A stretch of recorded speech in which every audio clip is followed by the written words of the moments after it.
à part des incidents minimes, je crois que le vote se déroule normalement, à part quelques couacs pour Gëm Sa Bopp. Par exemple, au niveau de Thionck-Essyl, nous avons le maire Okala qui, jusqu'à présent, n'a pas encore voté parce qu'il y a une omission de son nom sur la liste au niveau de Thionck-Essyl. Au niveau de Dakar, du département, au niveau de la commune Mermoz Sacré-Cœur où je suis le candidat, nous avons des problèmes de vote, des problèmes de bulletins. Au niveau du bureau numéro 3, à l'école Mas Massaër Niane, aux dernières nouvelles, le vote a repris parce qu'ils ont réalimenté en bulletin. maa ngi jégalu wolof la wax rek école Mas Massaër Niane amoon nañu ay problème mu bulletin waaye léegi vote bi reprendre na ci liñ ma mujj wax ndax dolli nañu ay bulletin wu Gëm Sa Bopp yu manqué woon ba ñu arrêté woon vote bi ci école Mas Massaër Niane lu ko mooy def na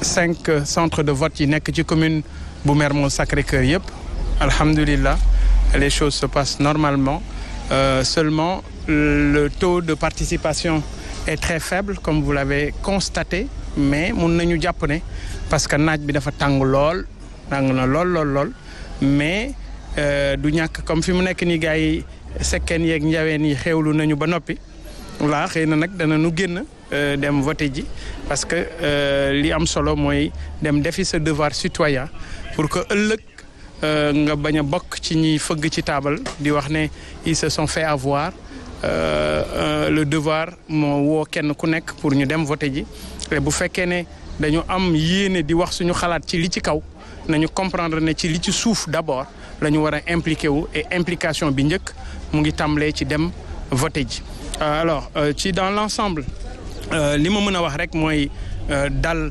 la ñu nemmiku en tout cas fii ci département de Dakar fi may waxagum ak yéen jàppaguñu benn incident majeur boo xam ne am na fële ca Thionck-Essyl ca Bignona am nañu suñu benn candidat boo xam ne ñu koy wax le monsieur le maire sortant Okala moom voté gutoon ba léegi parce que dañu ko fàtte woon ci fichier bi loolu nag ñu ngi xool ak kilifa yi nekk ci kaw nu ñu koy régler c'est des incidents isolés mais benn carte am na njariñ comme yëf bi raw gàddu la donc loolu daal laa mun a jàpp ci loo xam ne mun naa ko wax voté naa nag comme ni ko yoon santaane may ñaan rek que kenn ku nekk xam ne yàlla ki war a jiite tànn na ko ba pare nañu ànd ak dal te def li nga xam ne mooy li ñu war mooy dem voté ji ku nekk na sabablu bu ñu wootee ci jàkka ji ne ku bëgg noddal ku nekk sañ ngaa fëgg sa dënn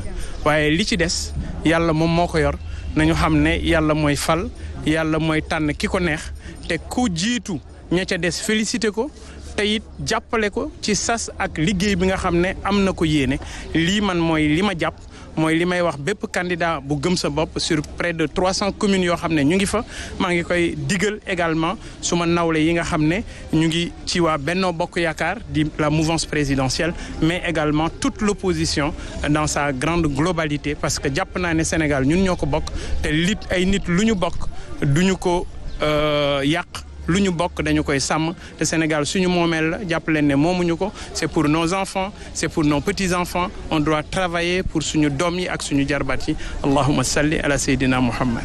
Oui, en français, vous l'avez dit, le scrutin se déroule en tout cas de manière globale correctement. Sauf qu'il y a certaines... C'est la version française. Alors, comme je viens de le dire, j'ai fait le tour des centres de vote au niveau de la commune de Mermoz Sacré-Cœur. Très honnêtement, j'ai pas grand-chose à signaler. Seulement au niveau de Mas Massaër Niane, à un moment le vote a été arrêté au niveau du bureau numéro 3 parce que il y avait plus de bulletins de la coalition Gëm Sa Bopp. On me signale que le vote a repris parce qu'il y a eu une réalimentation de bulletins. Donc globalement, je peux dire que les choses se passent merveilleusement bien, sauf que il n'y a pas encore une grande affluence. Et ça peut se comprendre. Il fait extrêmement chaud. Le soleil est accablant. Je suis certain que les Seken et les Ndiawen sont en train de manger ou ils sont à table. En tout cas, vers 16h, 17h, il y aura certainement une plus grande affluence pour l'intérêt de la démocratie sénégalaise, pour la gouvernance locale. Et ça, je dis, ça importe à tout le monde. Chacun doit apporter sa pierre à la construction de l'édifice. Et ça commence par la base. La base, c'est d'abord les municipales, parce que les décisions doivent se prendre en bas pour impliquer les décideurs qui sont en haut. Donc comprenez véritablement que cette élection elle est d'une importance capitale pour l'avenir de nos enfants. Alors vous avez appelé également les uns et les autres à accepter les résultats si en tout cas les exigences de transparence sont là. Là également c'est un appel fort. Écoutez, moi ma conviction c'est que je ne peux pas présager de ce qui se passe en milieu rural, mais en zone urbaine, le vote est sécurisé en général. Il n'y a pas de fraude, les choses se passent de manière extrêmement transparente. Ce qu'il faut, c'est encore une fois que les gens soient armés de fair play, qu'il y ait cet esprit de sportivité, que les gens comprennent que c'est une compétition, mais nous ne sommes pas dans un ring de boxe. C'est une compétition civilisée. La politique, c'est une affaire de gentlemen et c'est comme ça que moi je le perçois. Ce qu'il faut dire, c'est que j'appelle tout le monde au calme, j'appelle tout le monde à la sérénité. Les résultats émaneront des urnes et c'est le choix de nos concitoyens.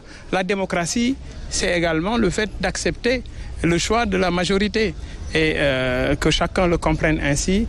Et je suis sûr qu'il n'y aura aucun problème. Le meilleur sera plébiscité dans quelques heures. Et Inch'Allah, j'espère que partout, ce sera la liste de la grande coalition Gëm Sa Bopp. Une des candidates à Gëm Sa Bopp à Keur Massar a été brièvement interpellée ce matin. Elle a été relâchée. Aux dernières nouvelles, elle n'avait pas encore accompli son devoir de vote. Là également, quel commentaire? Une candidate à Keur Massar. Écoutez, cette histoire, elle date de 72 heures. Je crois que vous parlez de Dieynaba Ndiaye. Vous savez, Dieynaba Ndiaye a défié Macky Sall.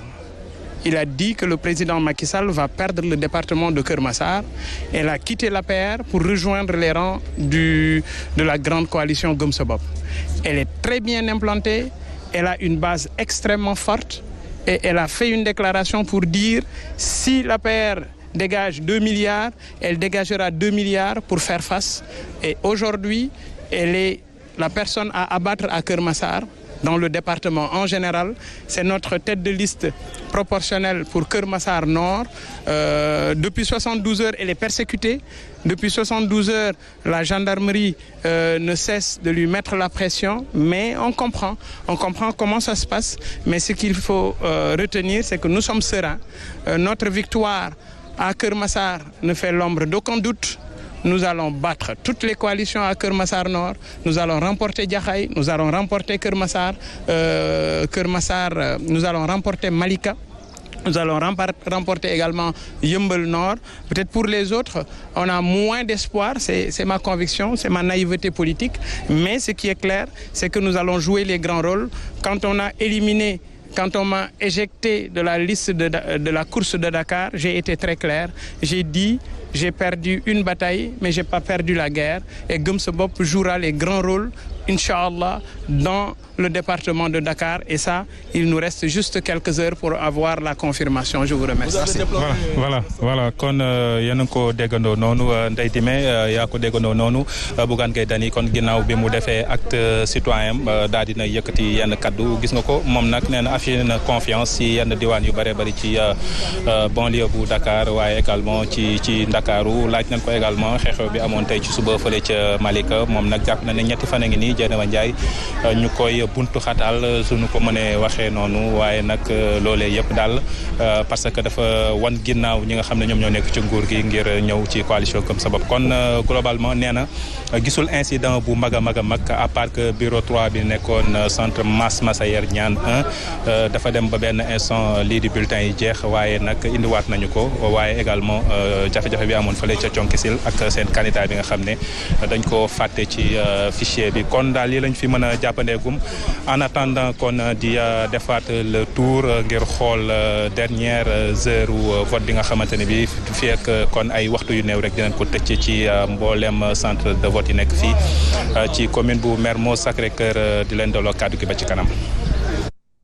voilà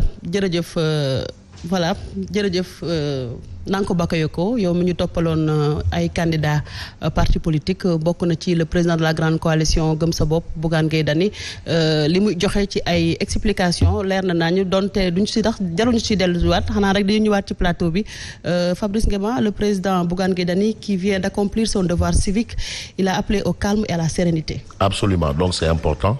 Il a parlé comme un leader. Et puis j'admire quand même le discours de Bougane Gueye Dany. Bon, libres sont ceux qui vont croire que oui, parce que on a toujours...